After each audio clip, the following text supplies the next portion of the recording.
월요일, 화요일 표정이 굉장히 어두웠었는데 그래도 오늘은 좀 웃고 시작하고 싶지만 여전히 좀 아쉬운 장인 것 같습니다. 이영하 차장님 오늘 시장 흐름 좀 어떻게 보셨어요?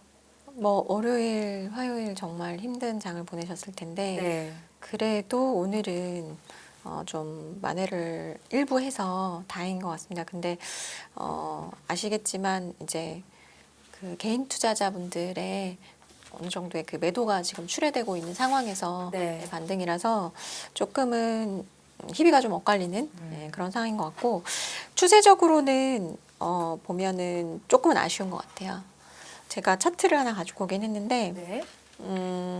어제 이제 어제자로 저희가 지수는 한 6,500 아래쪽으로 내려갔다 올라왔고 SK 하이닉스 같은 경우도 큰 폭으로 빠졌다가 아래 꼬리를 달고 올라왔는데 어제가 거래량이 52주 그러니까 최근 1년 동안 최대 거래량이 터졌거든요. 네. 예.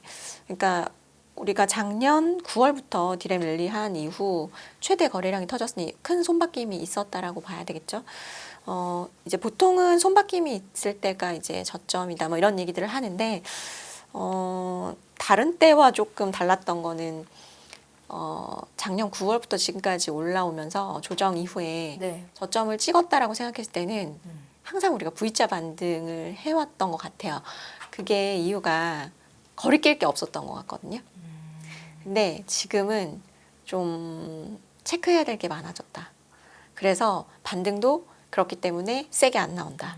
그런 느낌이고 그래서 제가 요거를 지금 60분봉으로 한번 가져와 봤는데 네. 이게 SK 하이닉스의 60분봉인데요. 하락 채널 내에 있었어요. 계속. 근데 오늘 그나마 조금 그 채널 상단을 좀 뚫어주는 움직임인데 이것도 시원하게 뚫어주지 못했어요. 뚫어주다가 다시 좀 그 상단선으로 돌아오는 그런 느낌이라서 좀 아쉽고 SK 하이닉스는 일단은 지금 그 200만 원 안쪽으로는 들어온 거에 성공을 했는데 네. 제가 노란색 표시해놨죠.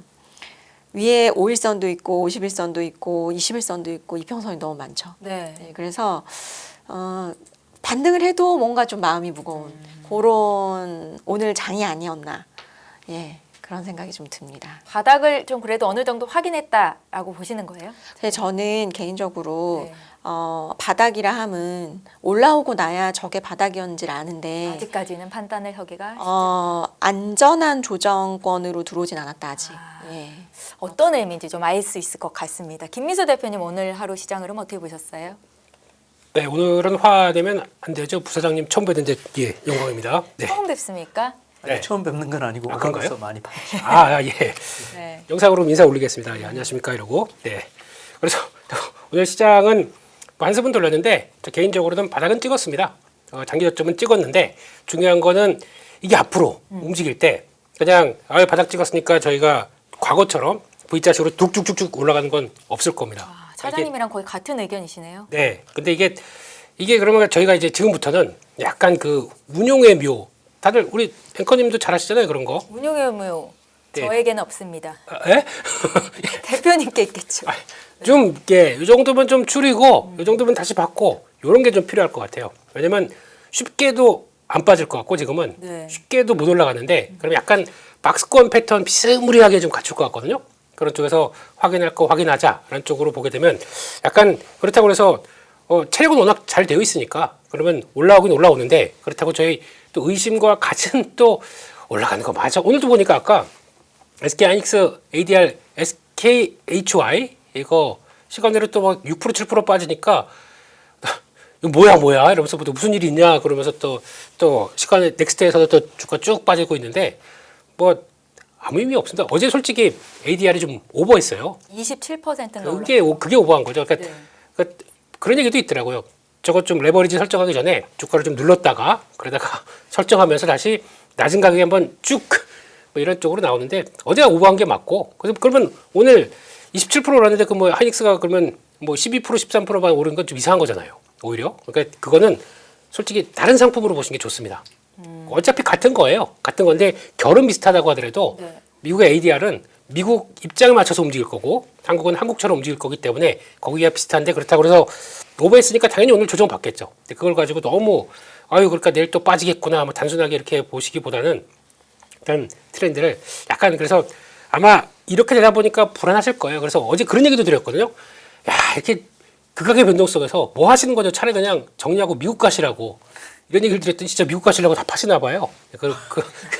그러시면 안 되고요. 네. 근데 그나마 추세가 단단한 건 미국이긴 하지만 그렇다고 해서 한국 증시도 먹을 수익 날 게 많기 때문에 아마 또 대응도 그렇게 하셨으면 좋겠습니다. 어차피 싸게 산 게 있고 장기 계좌 쪽으로 그냥 묻어간다. 그냥 두세요. 이거 왔다 갔다 하는 거 그냥 기다렸다가 다음에 재평가 될 때를 한번 보시면 될 것 같고, 근데 지금 단기나 좀 이제 짧게 보는 쪽들이다. 그러면은 올라갈 때 좀 줄였다가 다시 받고 이런 좀 운용의 묘가 필요한, 말은 쉬운데 되게 어려울 겁니다. 이게 좀 이어가야 되지 않을까 싶습니다. 트레이딩이 필요한 시장이다라는 말씀이신 것 같네요, 대표님. 말씀하신 것처럼 정말 미국으로 자금이 떠나는 걸까요, 차장님?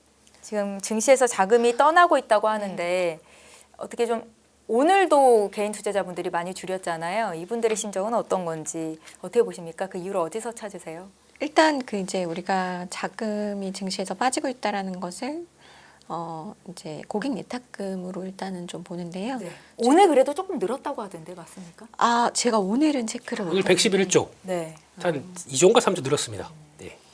그 지금 시장에 중요한 게 네. 자금이 늘고 줄고도 있지만 뭔가 많이 빠졌지만 여기서 누가 들어올까에 대한 두려움이 여전히 많이 있는 것 같아요. 그러니까 변동성이 심하다 보니까 일단은 외국인들은 우리나라를 피하는 것 같고, 네.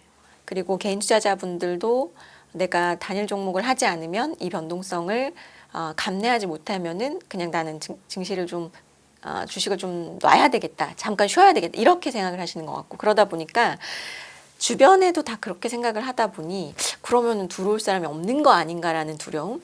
그나마 이제 어제도 외국인 일부 받았고 오늘도 외국인 순매수가 2조 넘게 들어왔지만 사실은 이 정도 바닥이면 외국인들의 순매수가 이렇게 멀티플이 싸고 이렇게 밸류가 싼데 믿고 이렇게 들어오는 자금이 2조는 사실은 이렇게 증시가 좀 커졌는데 좀 작다고 저는 생각을 하는데, 문제는 네. 그 아까 제가 이제 변동성, 아마 계속 게스트분들이 나오셔서 변동성 얘기를 하셨을 텐데, 우리 지금 하루 거래 대금이 한 50조 원 정도 되거든요. 그런데 거기에서 전자닉스 본주의 거래 대금이 한 25조 원입니다. 합쳐서 25조 원.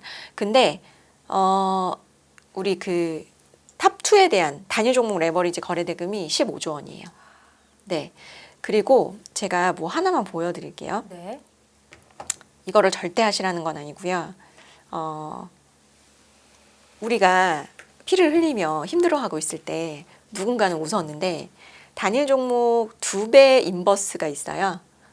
2배 인버스. 2배 상승만 있는 게 아니라 2배 인버스가 있는데 이게 3주 만에 120%가 수익이 났습니다. 그리고 어제 장중에 하이닉스가 9% 빠졌었거든요. 그때 당시에 인버스가 두 배가 17%까지 올라갔었어요. 그러니 그 시장에서 아무도 살아남은 자가 없는데 그 종목을 사서 플러스로 17%를 먹을 수 있는 종목이 있고, 그게 어제 하루 거래 대금이 대략 얼마 정도 될 것 같으세요? 하루 거래 대금. 하루 거래 대금. 부사장님이 예상해 보시면 좋을 것 같습니다. 2조? 5조요. 5조. 5조. 근데 코스닥이 하루 거래 대금이 6조입니다. 이런 장을 숫자로- 어떻게 해석을 하면 좋은 거예요? 숫자로 비교해 드리니까 확 오시죠. 네. 사실 코스닥은 단일 종목 레버리지가 나오기 전에는 그래도 15조 원은 됐었습니다. 그 전에도 쏠리긴 했었다는 거죠. 쏠려서 전익을 많이 했기 때문에 코스피로 많이 갔지만, 그래도 코스닥은 자기들끼리 나름대로의 그러니까 약간 조기축구회 같은 그런 느낌으로. 근데 조기축구회에 메시가 갑자기 등장을 한 거죠. 네. 그러면은 이게 말이 안 되잖아요. 그렇기 때문에, 그러니까 한 지수의 하루에 거래 대금 6조, 한 인버스 ETF 그냥 딱 하나예요, 하나. 근데 그게 5조. 그러면은 이게 너무 극단의 변동성이고, 실제로 이제 이 변동성이 어떤 의미냐면, 저희가 빅스라는 지수가 있습니다. 네. 네, 아시겠지만 S&P 500의 변동성을 나타내는 건데, 그게 보통은 15 아래서 이렇게 움직이거든요. 네. 15에서 20 사이. 근데 그게 한 20 사이만 넘어가도 막 난리가 나요, 시장이. 근데 지금 우리 그 V 코스피라 그래가지고 코스피의 변동성이 있는데 요게 보시면 장기로 거의 20 아래에서 움직이거든요. 근데 보시면 지금은 거의 90 위에서 놀고요. 80 위에서 놉니다. 근데 이게 무슨 의미냐면 이게 높아버리면 외국인 들어올 수가 없어요. 외국인은 자기 돈으로 투자하는 게 아니잖아요. 외국인은 내 돈으로 투자하는 게 아니기 때문에 그 나라의 변동성이 일반적으로 그 일정 수준 이상이면 들어올 수가 없다고 하더라고요. 그리고 갖고 있으면 안 돼서 팔고. 이게 시스템적인 매매로 그렇게 된다는 말씀이세요? 시스템적인 건 아닌 걸로 알고 있고요. 규정상 그 내가 이 리턴 대비해서 리스크가 너무 커버린 거잖아요. 그러면은 그 변동성이 너무 크면 자금을 회수해야 되는 그 규정도 있고 하다 보니까 그냥 너무 많이 올라서 리밸런싱으로 빠지는데 돈을 빼야 되는 상황에서 변동성이 커버리니까 그것도 이제 자금을 회수하는 그런 자금들이 있다 보니까 네. 그런 부분들이 있고 저는 이제 7월부터는 제가 이제 조금 이 말씀을 드리고 있는데 일단 6월 들어와가지고 각국 중앙은행들이 금리 인상 기조로 좀 가고 있습니다. 미국 제외하고는 거의 다 금리 인상하고 있고요. 뭐 내일 저희 금통인가요? 네, 맞습니다. 내일 우리도 0.25%포인트 인상할 거라고. 그렇죠. 했습니다. 네, 네. 저희는 뭐 일단 올해는 3번 얘기하고 있고, 그러니까 사실 상반기에는 사실 돈줄이 좀 쪼여지지 않았는데 하반기에는 좀 돈줄이 쪼여지는 거고 특히나 우리나라는 3번 올리니까 돈줄이 쪼여지는 상황인데 문제는 이제 은행에서 보통은 현금을 많이 가지고 있으면서 그거를 주식을 하시는 분들이 많지 않죠. 보통은 뭐 마통 아니면 뭐 신용대출 이런 걸 많이 하시는데 지금 가계대출이 좀 많이 나갔어요. 총량보다. 그래서 7월에 이미 이제 많이 닫고 있습니다. 은행들이 많이 중단을 하고 있고 실제로 원래는 이제 11월쯤 가서나 이거를 좀 막는데 지금 6월에 너무 많이 나가가지고 7월부터 문을 많이 닫고 있거든요. 그러다 보니까 일단은 이 자금 쪽으로 저는 증시예탁금 아까 그 고객예탁금 준 것도 저는 그 영향이 있다고 봅니다. 그것도 있고 그리고 지금 아까 말씀드렸던 금리를 인상하잖아요. 그럼 채권금리가 올라가잖아요. 네. 그러면 내가 지금 수익을 얻는 게 채권도 있을 수 있으니 안정자금들은 그쪽으로 또 가겠죠. 그러다 보면 조금은 우리 증시가 유동성이 조금은 줄어드는. 그래서 저는 하반기는 조금 상반기보다는 기대 수익률을 좀 낮춰야 된다라는 말씀 좀 드리고 있어요. 네. 말씀을 들어보니까 외국인들은 V코스피가 이렇게 변동성이 평균보다 높은 상황에서 적극적으로 들어올 리가 없고 또 개인 투자자들은 자금이 없다 보니까 들어올 수가 없고 여러 가지 수급 상황이 좀 막히는 그런 움직임을 보신 거네요. 지금은 조금 꼬여 있는 상황인데요. 근데 이제 희망이 있죠. 저는 희망 2가지를 보는데 첫 번째로는 변동성이 낮춰지면 됩니다. 그건 어떻게 낮춰질 수가 있을까요? 조금 어떻게 좀 낮춰주면 되겠죠. 네네. 그러니까 뭐 어떻게 수를 써서라도 수를 써서 변동성을 일단 낮추는 게 중요하다. 그래야 외국인들이 마음 놓고 들어올 수 있다. 왜냐하면은 지금 지수도 낮아졌고 하다 보니까 들어올 수 있는 룸이 생겼을 것 같거든요. 두 번째는 지금 이제 전자닉스 쪽으로 집중해서 말씀을 드리면 네. 그들이 2028년까지 벌어들일 이익이 한 2,000조 원 정도 되거든요. 지금 대략 예상하는 것이 2,000조 원 정도 되면은 주주환원을 10%만 한다고 했을 때 한 200조 원 정도를 자사주 매입이나 이런 쪽으로 해주면 지금 이제 빠져나가는 자금 대비해서는 그렇게 적지 않은 금액이다라고 보면은 뭐 빠져나가는 수급만 있진 않다. 네. 그래서 저는 일단 우선적으로는 변동성이 좀 잦아들어야 됩니다. 네. 기대 요인도 함께 좀 말씀을 하셨는데 변동성이 이렇게 극심한 거를 또 적응해야 된다. 여기서 어떻게 살아남아야 되냐. 이런 걸 고민하시는 분들도 많으실 것 같아서 대표님의 의견도 좀 여쭤볼까요? 이게 변동성을 네. 그냥 보고 있게 되면 와 80, 90이 말이 되냐 V코스피가 그러는데 그게 맥스입니다. 그걸 반대로 생각하셔야죠. 그럼 지금이 변동성과 함께 가장 미칠 것 같은 시장이에요. 이거는 자연의 법칙입니다. 어제도 그 얘기 똑같이 드렸어요. 음과 양의 조화에 따라서 확장됐으면 다시 수축하고 수축했으면 확장합니다. 그런 쪽으로 봤을 때 지금이 제일 힘든 시기예요. 어떻게 보면요. 그러면 대표님, 네. 지금 상황이 네. 이제 오늘 반등을 해도 네. 그 며칠 동안 우리가 여러 번 당해가지고 그렇죠. 한번 반등하다 보면 또 빠져버리고 맞아요. 또 반등하다 보면 또 빠져버리고 뭐 6월 하순부터 지금까지 계속 그러고 있는 것 같은데 그렇죠. 근데 그러면서 저점을 계속 낮추면서 내려왔잖아요. 네.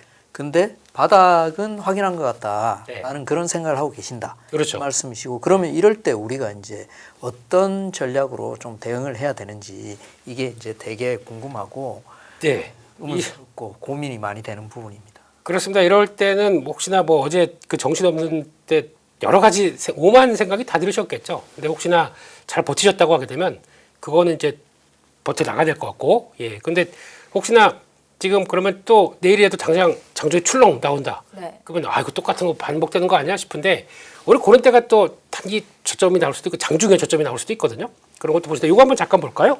지금 우리 부사장님께서 말씀하셨던 그 걱정들이 개인 투자자들한테 그대로 담겨 있습니다. 지금 보시게 되면 오늘 매매한 동향으로 보게 되면 개인 ETF 순매수 1위가 선물 인버스 2배, 그리고 예, 단일 종목 인버스 2배, 코덱스 인버스 이쪽으로 다 들어가 있어요. 이거 반등 다 못 믿게 해서 그냥 예, 또 빠져. 배팅 들어갔죠. 근데 오히려 순매도 한 거는 단일 종목 레버리지 다 팔았어요, 오늘요. 이게 지금 보니까 거의 이것만 해도 거의 1조 가까이 되네요, 지금요. 이럴 정도로 나오다 보니까 그동안에 이런 걸 통해서 자연스럽게 V코스피가 낮아집니다. 오히려 레버리지가 점점점 예, 완화되기 시작하게 되면 그러면 이 상태에서 90에서 80 있던 게 6, 70까지만 떨어진다. 시장이 그러면 어떻게 될까요? 반대로 그러면 오히려 이제 장중 폭도 그렇고 점점점 낮아지면서 그 저점은 낮고 고점도 막 시도하면서 이렇게 돌아오기 시작하겠죠. 그런 과정으로 보게 되면 지금은 무조건 부정적으로 보시면 안 됩니다. 그런 것 때문에 어제 가격이 가장 큰 폭으로 이거 한번 볼까요? 어제 아시아 주요 시장 밸류에이션으로 보게 되면 어제 나왔던 자료예요. 그러면 지금 선행 PR로 MSCI 쪽으로 봤을 때 5.5배. 이건 역사적 저평가입니다. 완전히 그냥 극 바닥까지 간 거예요. 그러다가 거기서 지금 그때는 안 보이죠. 이럴 때는 그냥 와 이거 또 빠질 것 같고 와 여기서 완전히 시장 망가질 것 같지만 거기서 바닥 잡고 올라오잖아요. 이런 쪽으로 봤을 때 지금 나머지 그렇게 좋다고 하는 대만도 이번에 중심이다라고 하는데도 20배예요. 그런 쪽으로 본다 그러면 가격 메리트가 가장 뛰어난 거겠죠. 그러니까 자연스럽게 거기서 저점도 나온다라고 하게 되면 지금 올랐다고 거기서 바닥 짚고 올랐다고 하더라도 6배 초반 뭐 6배가 안 되듯 이렇게 되는 모습들이 되면 외국인들 입장적으로 봤을 때는 당장은 안 들어도 그럼 아까 우리 차장님 말씀하셨듯이 좀 완화만 되기 시작하게 되면 들어오겠다는 쪽의 의도도 좀 있을 거고 그러다가 또 지금은 제가 보기에는 환율이 아직 안정이 안 됐다고 생각할 겁니다. 지금 이 상황 쪽에서. 네. 왜냐면 환율은 지금 1,500원대 밑으로 들어왔지만 이게 처음부터 의도적인 선물한 매도가 들어오기 시작하면서 약간 끌어내린 게 있거든요. 그러니까 하이닉스 자금 들어온다. ADR 자금 들어온다. 그렇기 때문에 그게 들어왔는데 이게 안정적으로 1,500원대 밑으로 유지를 할 것이냐. 물론 금리를 인상하게 되면 한국에서도 또 워낙 강세 효과가 나오기 때문에 그것도 들어가는데 그럼에도 불구하고 저희 원화는 엔화랑 달러에 따라 바뀝니다. 네. 그렇기 때문에 일시적으로 들어갔다가도 다시 올라가게 되면 거기서 자신이 없을까 봐 아마 강하게 못 들어오는 것 같아요. 지금 제가 보기에는. 그래서 그런 것까지 감안하게 되면 외국인들보다도 그럼 이거 한번 볼까요? 어제 최근에 시장 동향이에요.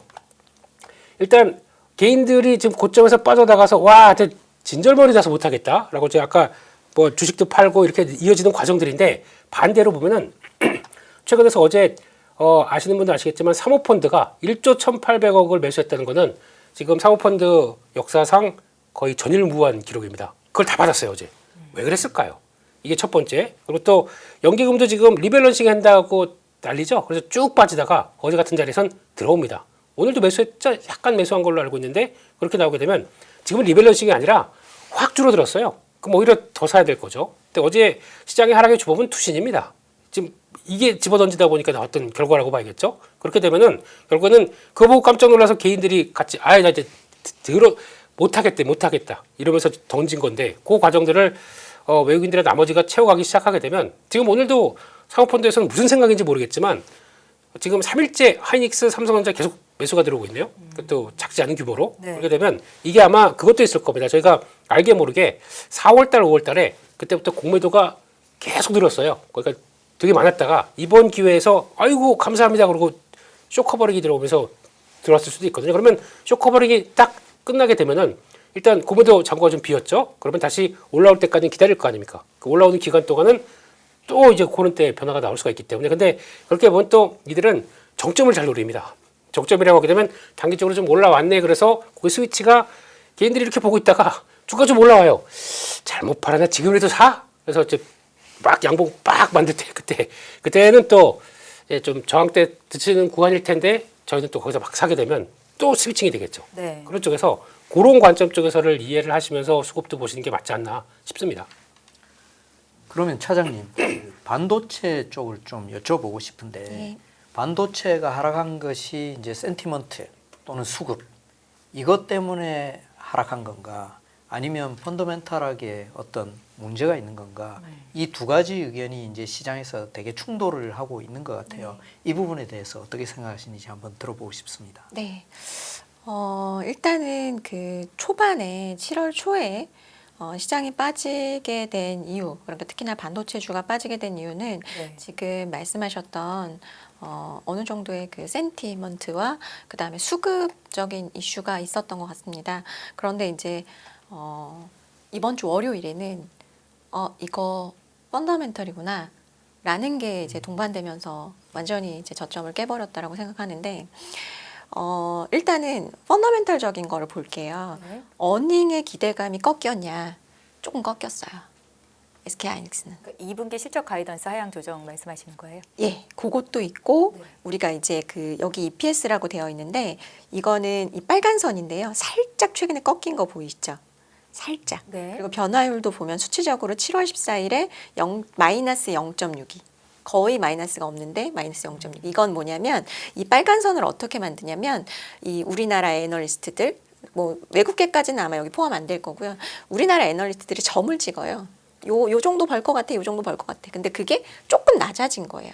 근데 최근에 이제 한투, 그 다음에 이제 미래에셋이 2분기 실적에 대한 컨센을 좀 낮췄죠. 네.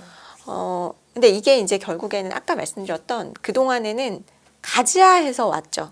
뭐 나쁜 건 아무것도 없고 반도체는 지금 메모리 반도체는 전략 자산이니까 무조건 좋다. 사실은 뭐 꺼리낄 게 없었어요. 왔는데 2분기 실적을 발표를 앞두고 2분기에 LTA 때문에 이익률이 좀 예상보다 안 나올 것 같아. 그게 이제 월요일 날 딱 리포트가 나오면서 무슨 말이지? 지금 이익은 계속해서 4분기까지는 무조건 느는 거 아니었나? 그게 왜냐면은 증권사 전체 컨센이었거든요. 네. 근데 그거를 이제 꺾었다라는 게 문제가 이제 되면서 빠졌는데, 근데 이게 그러니까 과거의 잣대로 보면 빠지는 게 맞다고 생각해요. 왜냐하면 과거에 보시면 이게 이제 반도체 그러니까 노란 선이 SK 하이닉스의 영업 이익률인데요.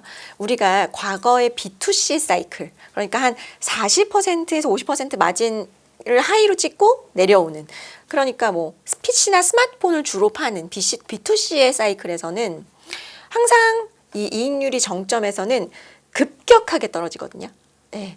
그렇기 때문에 업다운이 굉장히 크죠. 그래서 이익률의 정점이면 무조건 끝이다. 이제 다운 사이클이다. 그래서 거기에 민감한 거거든요. 이익률이 정점이면 끝이다. 근데 이제는 버는 그 절대 수익 자체가 많고 그리고 이익률이 살짝 내려가더라도 막 2, 3%씩 막 이렇게 빠지는 건 아니거든요. 뭐 물론 지금 이제 2분기 실적 SK하이닉스 아직 안 나왔기 때문에 지금 아까도 제가 말씀드렸듯이 SK하이닉스가 사실 어제같이 그렇게 많이 빠졌다면 이렇게 많이 빠져 있다면 최소한 어제 음봉 정도는 하루 만에 커버해주고 이런 양봉이 나와줘야 되는데 그게 안 나온다는 것은 시장이 이제 의심을 하는 거죠. 첫 번째로는 메타가 이제 일으킨 지금 여러 가지 이슈로 여러 가지 그 후속 얘기들이 나오면서 메타 캐펙스 안 줄여 했지만 그래도 모르잖아 혹시. 그러니까 29일 날 실적 발표 때 캐펙스 확인해야 돼. 이게 일단 하나 있고요. 네, 두 번째로는 아까 제가 말씀드렸던 SK하이닉스가 뭐 LTA가 지금 너무 많이 묶여 있어서 이제 더 이상은 이익률을 더 많이 찍을 수 없는 거 아니야라는 어떤 의심, 우려. 그러니까 지금 아직까지는 우려죠. 근데 만약에 이번에 2분기에 지금 예상보다 훨씬 더 좋은 영업이익률을 내고 훨씬 더 좋은 마진을 낸다면 우려가 또 불식이 되겠지만 시장은 3분기를 또 걱정하는 것 같아요. 2분기까지는 굉장히 많이 올라온 거 오케이. 근데 3분기부터는 지금 삼성전자도 30% 받아내기가 쉽지 않은데 30% 올려받기가 쉽지 않은데 SK하이닉스가 가능할까? 그거에 대한 의구심이 생긴 상황에서 결국에는 제가 볼 땐 3분기 실적도 확인하려고 할 겁니다. 근데 우리가 이제 힌트를 조금 정말 그걸로 다 얻을 수는 없지만 우리가 10일짜리로 데이터가 나오죠. 7월 10일 날 1월 1일부터 10일 날까지 수출 단가가 나왔고요. 그리고 20일 날짜까지 또 나올 겁니다. 아마 21일 날 먼저 또 확인을 또 하려고 할 거고요. 그거 확인해도 제가 볼 때 계속 그 의구심은 있을 거예요. 예. 그래서 저는 이번에는 수급으로 뭔가 조금 조정을 받았다가 아까 말씀드렸던 센티먼트도 좀 안 좋아졌고 거기다가 마지막에 펀더멘탈의 이슈가 조금 있네라는 그 의구심. 근데 이게 지금 모든 게 한 번에 다 풀리지 않는다. 그게 지금 SK 하이닉스가 완전하게 반전하지 못한 저는 개인적인 이유인 것 같아요. 예. 부사장님이 말씀하신 센티먼트, 수급의 펀더멘털까지 모두 다 지금 의구심이 생긴 상황이라면 굉장히 상황이 안 좋은 거 아닌가라는 생각도 드는데요. 전혀 아닙니다. 아니에요? 예, 전혀 아니고요. 네. 그러니까 너무 좋았다가 좋은 것만 있다. 저는 지금도 좋다고 생각합니다. 업황은 더할 나위 없이 좋고요. 아까 말씀드렸지만 B2C 사이클에서 B2B 사이클로 넘어가는 거기 때문에 제가 아까 말씀드렸던 영업이익률이 하이를 찍고 항상 그게 주가의 고점이었다라고 말씀을 드리는 것이 그거는 이제 B2C 사이클이었기 때문에 찍고 바로 수직 낙하했거든요. 그렇기 때문에 우리가 고점에서 팔아야 돼라는 것이 있는데 그것 때문에 이번에 이제 그런 조정이 나왔던 거고 근데 이번에는 여기 지금 보시면 완만하게 꺾이잖아요. 근데 절대 이건 영업이익률인 거고 절대적인 수치는 계속 늘어나거든요. 근데 그게 확인되는 게 중요한 것 같아요. 그러니까 그게 확인되는 게 필요한 거죠. 네. 사람들은 보여줘. 이 사이클이 바뀌었다라는 거 보여줘. LTA 다운 사이클 가도 LTA가 작동하는 거 나는 반만 믿을래. 그러니까 예전에는 완전히 파란불 건너도 돼 신호등. 근데 지금은 약간은 뭐 노란불이라고 해야 되나요? 깜빡깜빡. 약간 그러니까 모든 사람이 좋다라고 했다가 지금은 어떤 사람들은 아직도 좋아. 어떤 사람들은 나는 확인해야 돼.로 좀 갈리는 거죠. 그래서 저는 확인시켜주면 결국에는 멀티플 리레이팅까지도 나올 수 있다고 봅니다. 근데 그것이 확인이 안 되면 이제는 결정을 하겠죠 시장이. 예. 그 확인은 빅테크와 SK 하이닉스의 실적 발표 이유를 좀 봐야 되는 거네요. 1차적으로는 다음 주 21일 날 일단은 수출 단가를 확인을 할 거고요. 네. 시장에서는. 그리고 이제 빅텍들 실적 나오는 거 캐펙스 얘기 나올 거고 그 다음에 이제 SK 하이닉스 실적 나올 텐데 아까 말씀드렸지만 2분기에 이제 컨콜을 하잖아요. 그때 저는 그 이익률에 대한 우려 결국 3분기에 대한 계약 가격에 대해서 많이 올려받지 못하는 그 우려에 대해서 잘 시장과 소통을 해준다면 또 그런 부분들이 많이 풀리지 않을까라는 생각이 듭니다. 네. 대표님, HSBC도 그렇고 외국계 증권사들이 지금 아시아 메모리 반도체 고점 우려는 시기상조인 것 같다. 네. 이런 좋은 리포트들도 지금 오늘 어제 해서 많이 나오고 있는 것 같은데 네. 지금 글로벌 IB들이 보고 있는 시각들은 좀 어떤 것 같습니까? 이렇게 많이 좋은 리포트나 뭐 목표가 올리는 얘기 나와도 저희 귀 안 들어와요. 네, 안 봅니다. 왜냐면 저희는 시세에서 한번 다쳤어요. 시세 가지고 좀 크게 다치다 보니까 네. 아무리 얘기를 해봐라. 아이고 그 좋은 거 다 하는데 왜 빠졌니? 이렇게 얘기하게 되면 할 말이 없는 거죠. 그러니까 심리는 시세 따라갑니다. 개인들이 돈 없고 그래서 저 유동성 부족하니까 좀 걱정되잖아요. 노노노. 예, 주가 올라오면 바뀝니다. 갑자기 또 돈 막 어디서 들어와요. 어디서 들어오는지 모르겠지만 쌓았던 거 다 들어옵니다. 이런 쪽에서 보게 되면 그렇게 봐야 되는데 일단 HSBC에서 얘기하는 것들 이제 걱정하는 거 5가지를 정리했습니다. 모멘텀 약화. 그래서 이렇게 올랐는데 다 좋은 얘기만 나오는데 추가로 견인할 촉매제 부족한 거 아니냐라고 이걸 다 50 몇 명한테 설문조사하고 고객사랑 같이 얘기를 했다고 하더라고요. 실질적인 데이터를 나온 거 가지고 얘기를 하는 것 같습니다. 그런 쪽에서 빅테크 케이펙스도 감축이 된 거 아니냐 요거 가장 많이 나온 얘기죠. 그래서 뭐 이번에 7월 말에 이거 확인해야 된다고 얘기를 하죠. 확인해 보세요. 변화 없습니다. 다 늘릴 거예요. 다 늘리는데 그걸 걱정하는 게 아니에요. 시장은. 돈 어디서 낼 거냐. 네, 돈이 어디 있어? 네. 이거 걱정합니다. 투자한다고 그러는데 그래 시장은 이제 넘어가는데 첫날은 넘어가요. 그 다음 날은 무슨 걱정하냐면 잠깐만 얘들 돈이 없는데? 그러니까 왜냐면 FCF가 벌써 하반기 되면 꺾이기 시작해요. 마이너스로 음으로 전환됩니다. 네. 그러면 지금 그걸 위해서 자꾸 채권 발행하잖아요. 채권 발행하는데 지난번에 마지막으로 아마존이 채권 250억 달러를 발행을 했는데 수요 예측이 절반밖에 안 찼어요. 네. 이거 걱정할 겁니다 아무래도. 근데 거기다가 금리도 막 지금 튀어버렸어요. 10년물 국채금리 4.6대까지 와 있다. 저거 버틸 수 있어? 라고 생각할 때 또 바닥이 올 겁니다. 그렇기 때문에 그런 관점 쪽에서 바닥 이런 때 심리가 확 꺾였을 때 그럴 때마다 기회가 들어올 거예요 저희한테는. 그거를 이용하시라는 얘기지 이걸 그냥 도망쳐 그러면 답이 없어요. 거기다가 또 제일 중요한 거는 이번에 보니까 나 하이닉스 뭐 100만 원 밑에서 샀다. 삼성전자 10만 원 밑에서 샀다. 하다 보니까 수익이 이만큼 나왔다가 쭉 빠지니까 이거라도 지켜야겠다고 많이 매도하셨더라고요.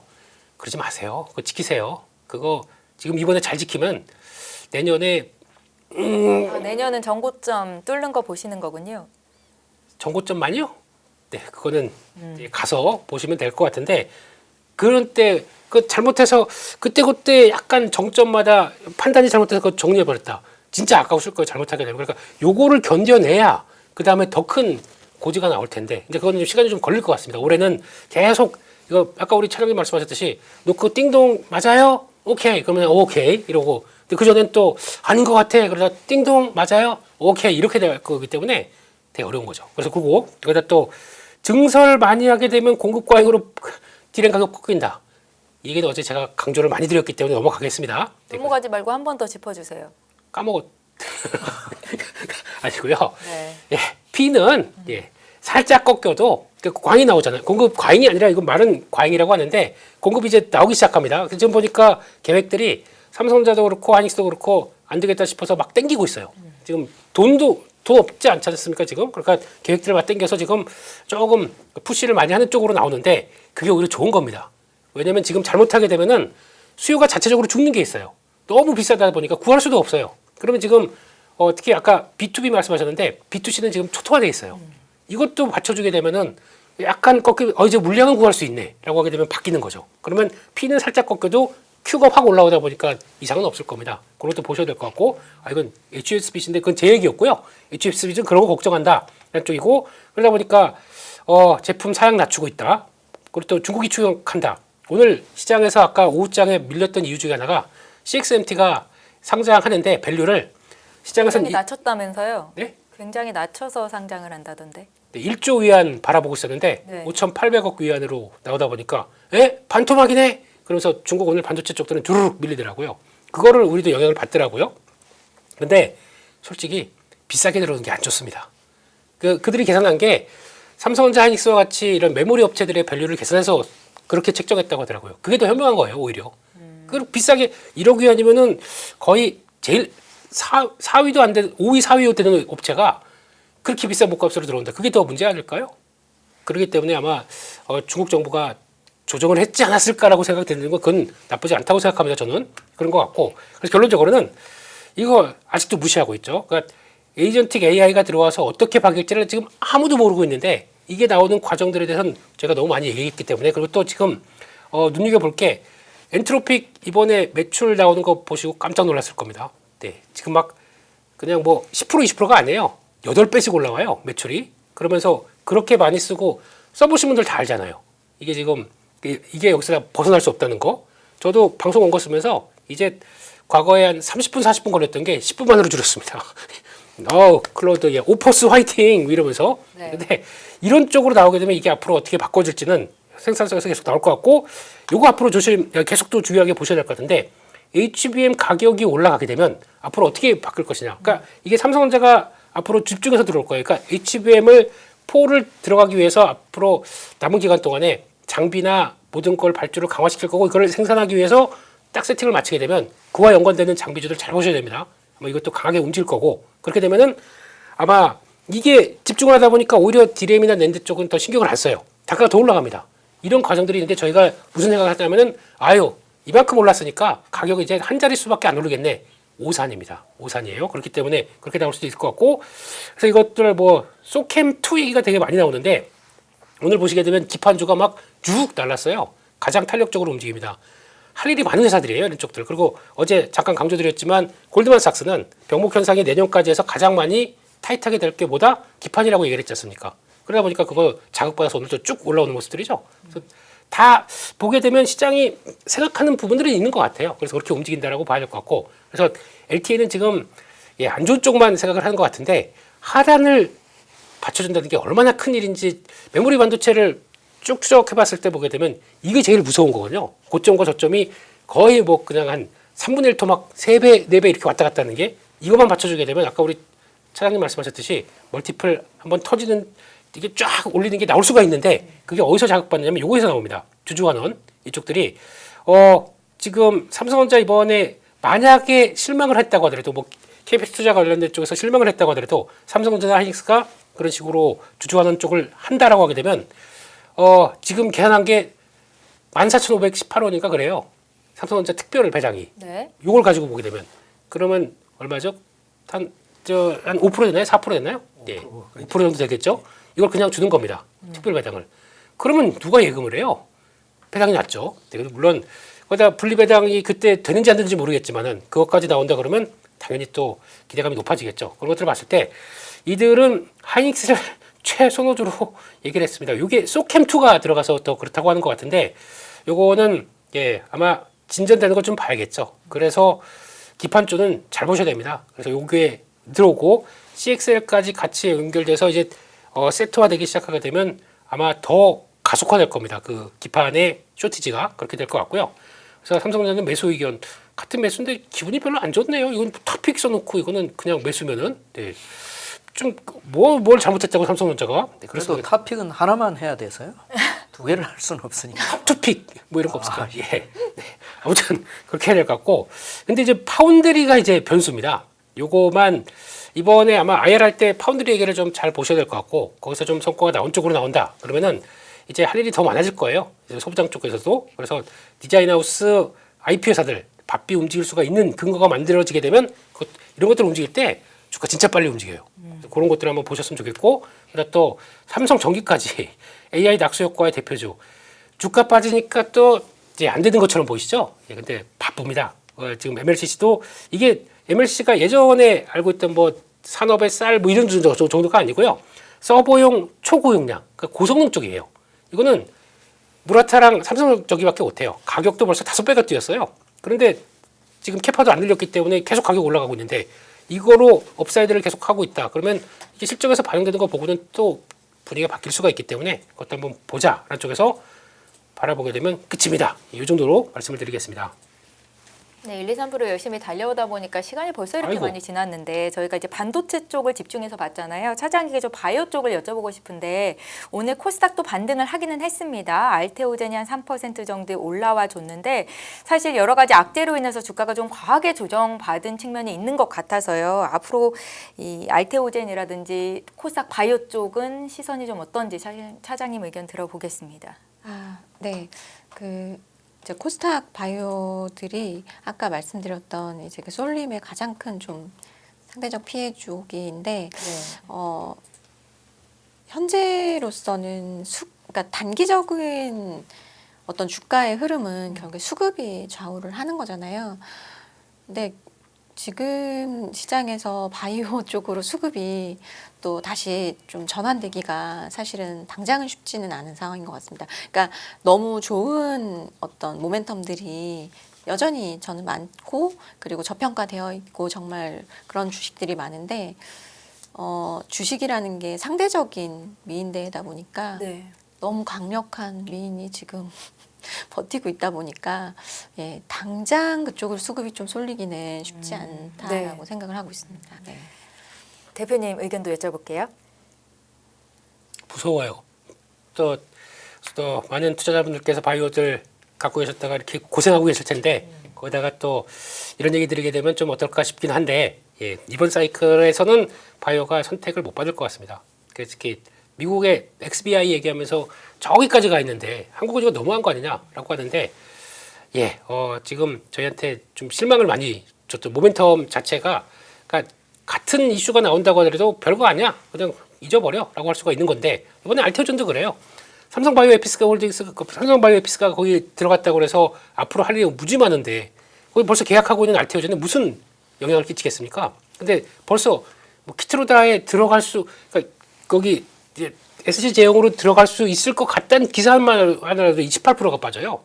이거는 심리가 무너졌다는 얘기입니다. 그렇기 때문에 죄송하지만 일단 너무 거기서 막 저점에서 계속 모아가고 뭐 그렇게 하시는 것보다 일단은 다른 쪽을 더 챙겨서 혹시나 지금 손해가 있다 그러면 네.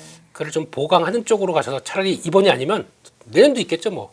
또 다음 기회를 노리시는 게 더 맞겠기 때문에 그렇게 보시는 게 좋겠다.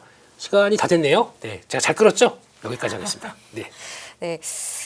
특히 이제 뭐 알테오젠 투자하셨던 분들도 그럴 테고 코스닥 쪽 바이오 갖고 계신 분들이 많이 힘드실 것 같은데 이렇게 주가가 좀 올라왔을 때는 비중을 더 늘리기보다는 오히려 좀 줄여가는 게 적어도 올해는 맞겠다라는 김민수 대표님의 의견이셨으니까 꼭 참고해 주셨으면 좋겠고요. 저희 여기서 마무리를 지어 볼 텐데 우리 부사장님 오늘 어떠셨습니까? 예, 오늘 그래도 장이 이만큼 올라와서 네. 다행히 조금은 마음 편하게 방송을 할 수 있었던 거, 그리고 어제 앞서 말씀드린 것처럼 김민수 대표님 어제 격분하셨던데 오늘 참 그래도 표정이 좀 편해 보여서 상당히 괜찮았습니다. 네.